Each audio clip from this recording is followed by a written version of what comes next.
Good morning, League of Misfits. Hope everyone had a great weekend. Approaching Thanksgiving Day tomorrow. Hopefully, people got some family in town. We're getting ready to be off of work for the rest of the week to enjoy this great holiday and be thankful. I'm coming to you live from a remote location. I don't know if I will disclose where I'm at for secrecy purposes. I'm just kidding. I'm in here in Tennessee, Gatlinburg. Got the nice woods here in the background. You may, if you listen closely, hear the babbling of a brook in the distance. So we had some interesting football over the weekend here. I brought the Panthers jersey with me on this trip with anticipation that the Panthers were going to win Monday night against the 49ers. That did not happen. That was a terrible game, awful play calls. Yeah. At least T-Mac got a touchdown, so we're happy about that. But yeah, we're cooked. Time to move on from the QB position. Short quarterbacks just don't work out. I've said that from the beginning. We'll get into these matchups here. Let's see. The first matchup we have is the Hope Crushers versus Drug Dealing Music. The only thing that got crushed here was me. That was just, Dylan did not come to play. Ashton Genty, he got it done. Wandale Robinson with Jameis Winston at the helm. Just putting up wide receiver 1 numbers. Devontae Adams, of course he's getting touchdowns from the 1-yard line. Hunter Henry also got it done, 7 for 115 and 1. And then Michael Wilson in Marvin Harrison Jr.'s absence has just been on fire. Basically, Dylan's entire team went off and totally crushed me.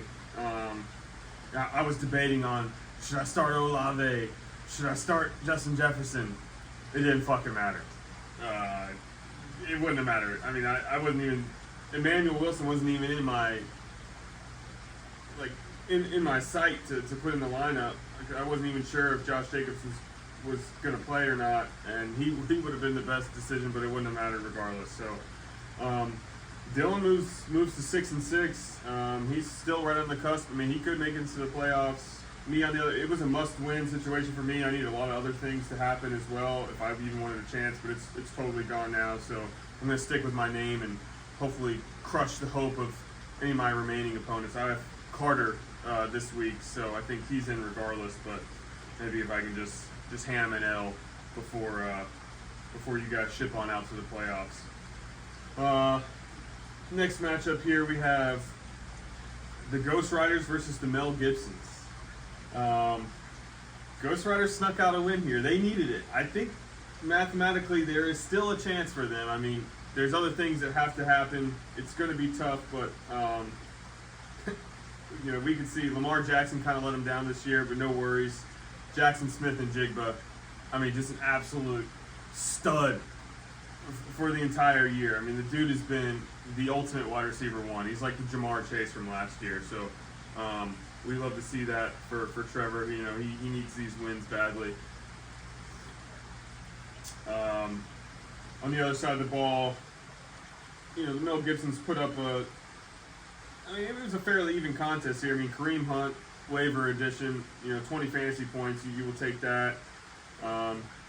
Chimera DK, he's been kind of a sleeper rookie that's been helping the Mel Gibsons out for the Titans there. Obviously A.O. Manner's out, Ridley's out, so there's really no one else to throw the ball to. But Cam Ward had a good day, so DK also had a good day. Let's see any other highlights on Trevor's team. Not really. That 37-point performance from JSN really propelled him to the win here. And then obviously Juwan Jennings Monday night sealed the deal. He got that touchdown. So good win, Trevor. I hope the best for you. Dan is now 5-7. It's just so funny because when he started out, he's on fire. He's the best, and now he's getting real big reality check. We love that. Let's go. We got the next matchup: the Hitmen versus the Skin Flutes. Holy Jahmyr Gibbs, 57 fantasy points. I mean, in overtime, just took one to the house on the first play. I mean, the dude is just an absolute animal. He's a generational running back. I think he's gonna be a force to be reckoned with for many years.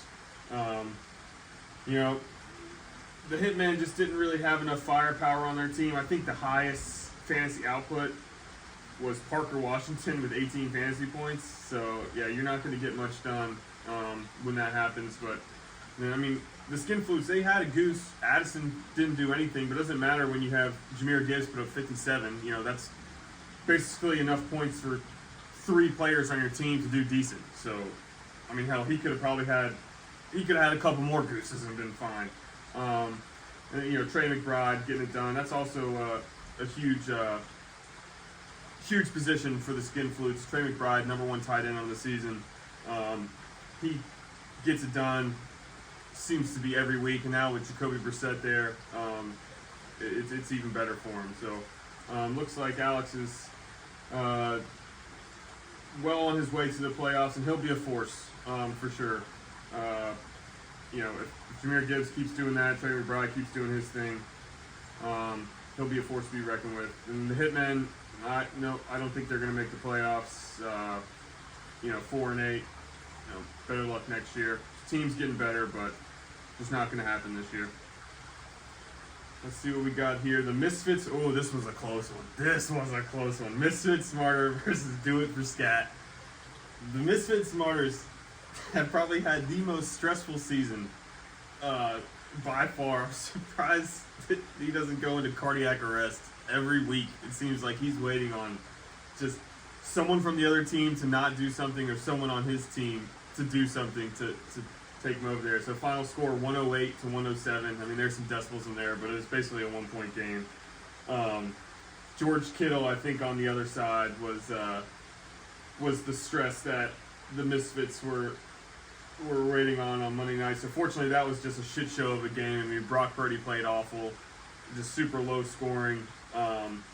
Kittle got just enough to get the Scats' hopes up, and just enough to stress the hell out of the Misfits Martyrs.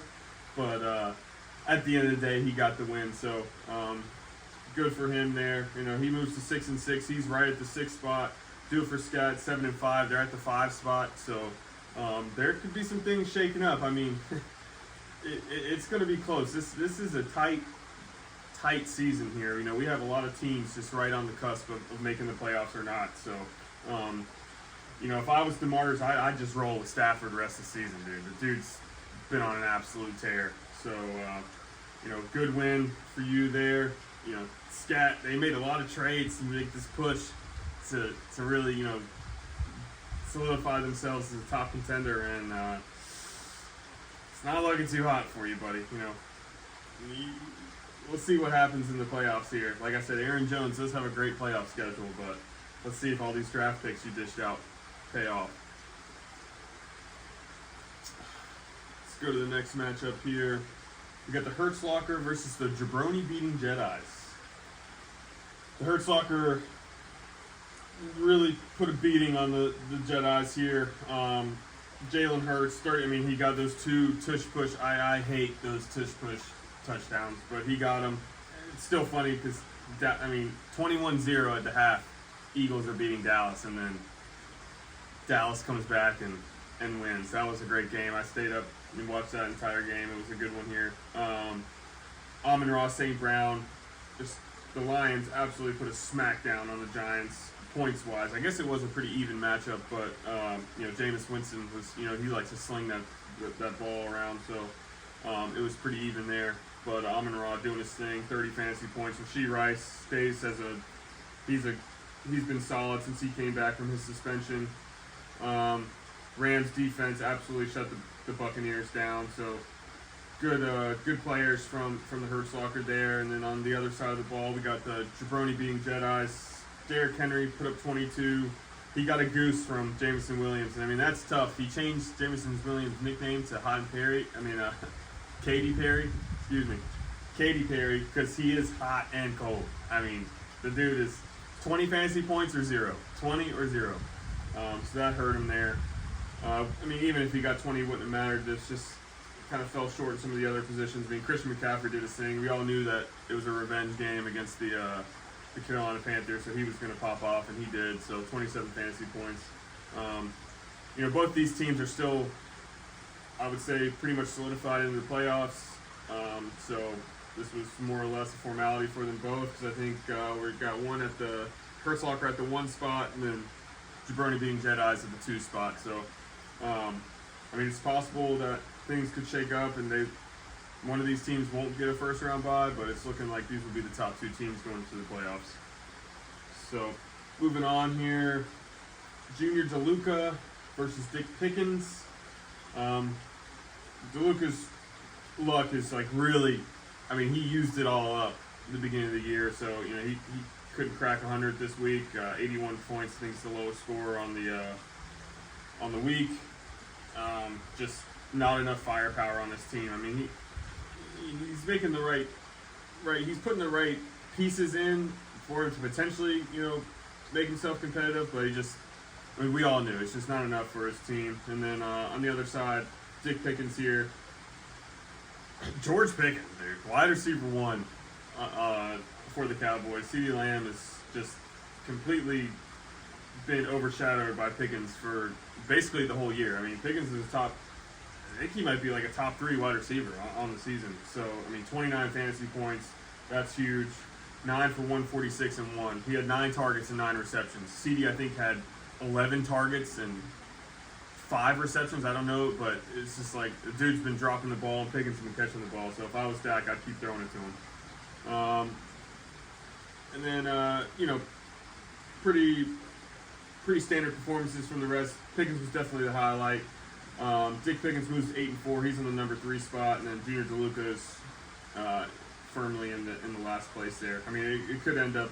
I could even end up being in last place, but right now he's in the 12th spot. So that's the recap. Things are getting real interesting here for the playoff picture. So.